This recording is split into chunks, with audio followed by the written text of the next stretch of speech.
Hello everyone, and welcome to my Young and Restless official. I hope everyone is having a wonderful day. Before we begin, please hit the subscribe button and give this video a thumbs up. At the jazz lounge, Audra walked up to Victor, who said she was exactly on time. She emphasized that she had never truly consented to meet with him. Victor Newman, Audra reasoned, was always 10 steps ahead of everyone else. Victor told Audra that he had ordered her favorite margarita when a waiter brought drinks. By his calculation, he was barely 9 steps ahead of her, he claimed.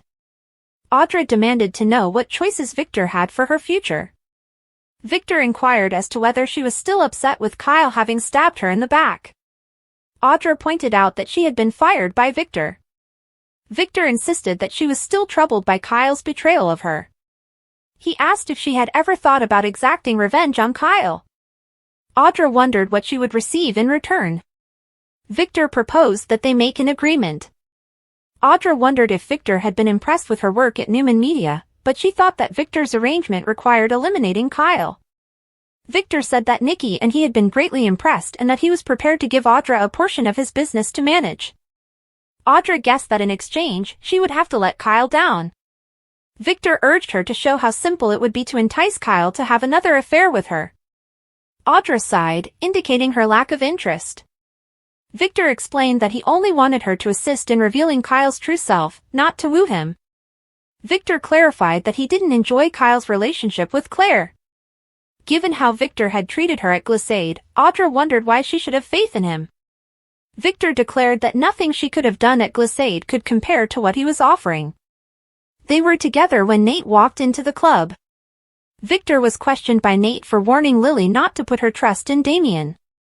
Victor maintained his amiable warning to exercise caution with Damien and Dumas. Nate expressed amazement to see Audra drinking with Victor considering the way he had treated her and yelled that he could decide for himself who he could trust. Victor declared that Audra might also choose whom to believe, and he began to leave. Audra agreed to think about what they had discussed and called after him. Nate inquired as to the nature of the conversation after Victor had departed. Summer met Phyllis in the entrance of the athletic club. Chance wanted to speak with them regarding some information he had discovered about the kidnapper, so Phyllis said she was going to Sharon's house. Summer hoped that Phyllis would soon be able to move on from the experience. Phyllis expected to have to keep an eye on things until they happened.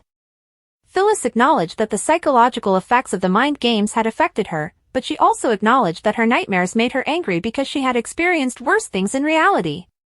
Phyllis struggled with the fact that she didn't know who had kidnapped her, pointing out that the person might have been there at the time, observing her. Phyllis said that she couldn't get the voices out of her head. Summer suggested that the offender was only as strong as Phyllis allowed them to be. Phyllis thought she would continue to feel that way until the kidnapper was apprehended. Sharon stopped herself from drinking from a water bottle at the cottage and remembered giving Phyllis the remedy for the poison she had consumed at Havenhurst. When Nick got there, he saw that Sharon had packed her luggage. She was excited about visiting Noah in London. Since he had already prepared a bag and made arrangements for the Newman jet to transport them abroad, Nick pondered whether there was space for one more. Sharon gave him an enthusiastic hug. Sharon inquired as to why Nick had altered his mind.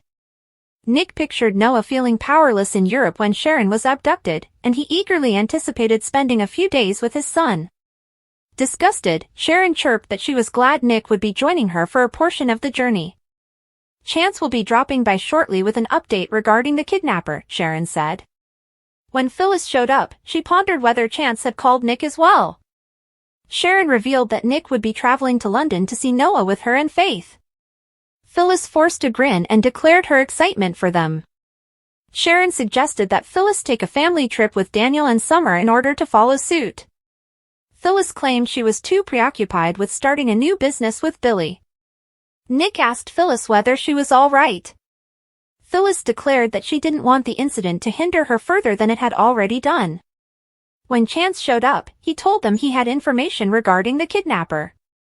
Chance revealed that although he had not yet been given a name, he had located a Parisian mental health facility where the money for the remote control that had set off the gas had been paid. He asked Phyllis and Sharon if that meant anything. Alan had made arrangements for Ashley to receive treatment at a clinic outside of Paris, Sharon mentioned. Nick saw that Chance appeared to respond when Alan's name was said, but Chance would not elaborate. Phyllis pleaded for additional information. Although Chance acknowledged that he was unsure of any connection to Alan or Ashley, it's possible that a new piece of information has emerged.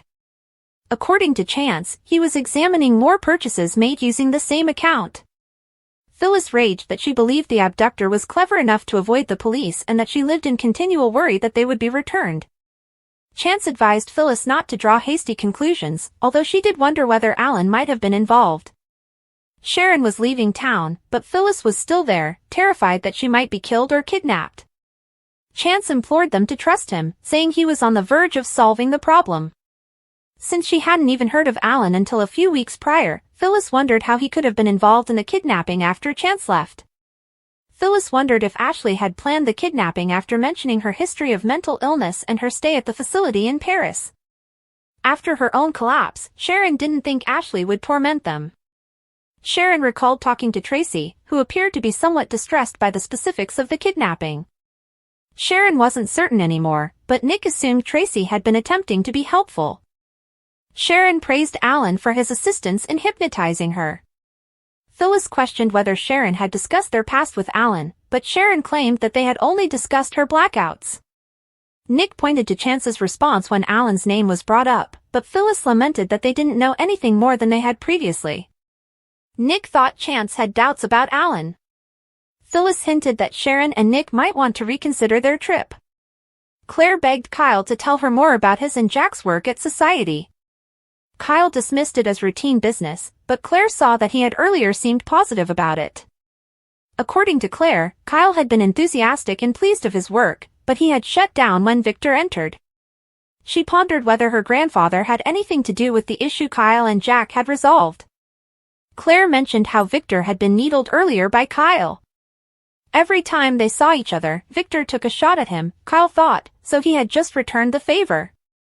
Kyle guessed that Claire was thinking about Victor because she was afraid her grandfather would never approve of their relationship and he believed they needed to distance themselves from Victor so they wouldn't be killed in the conflict between Victor and the Abbotts.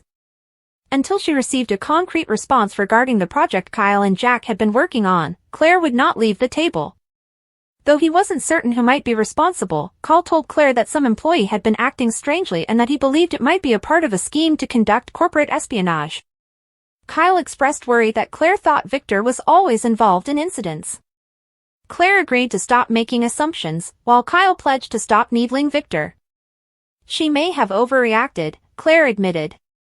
Kyle recommended that they forget about Victor and work and head to the jazz club for a late-night drink. The couple canoodled while Summer looked on. As Kyle and Claire left, Summer greeted them. Claire added that they had both been worried, and Kyle mentioned that he had been intending to call to ask about Phyllis. Summer said that Phyllis had benefited from spending time with Harrison. Summer raved about a photo Harrison had drawn of her for his report, and she reminded Kyle of a parent event they had at Harrison's school that week. It was really flattering when Claire said she had seen Harrison working on it. Kyle looked lovingly at Claire and thought that the boy made everyone feel better. Summer pretended to laugh while Kyle and Claire reminisced about a magic act Harrison had done for them. As Kyle and Claire joyfully walked away together, Summer watched with despair. Chance inquired about Summer's well-being after observing her response. Due to fresh information in the abduction case, Chance apologized for being late. He grumbled that Phyllis didn't seem to get that he couldn't make all of his assumptions. Summer argued that in order to begin reconstructing her life, her mother needed closure. Chance expressed sympathy but warned that clinging to bad emotions was unhealthy because it gave the impression that one was running in place. Summer felt that they had stopped discussing her mother. Chance believed that since Summer was obviously envious that Kyle had gone on with Claire, they could no longer skirt her feelings for him. Chance begged her to tell him, if not to herself, then at least to herself. Summer blurted out that she found Kyle and Claire's relationship unbearable. Summer complained that whenever she saw Claire sulking over Kyle, she wanted to scream. Her family also acted as though Claire was walking on water.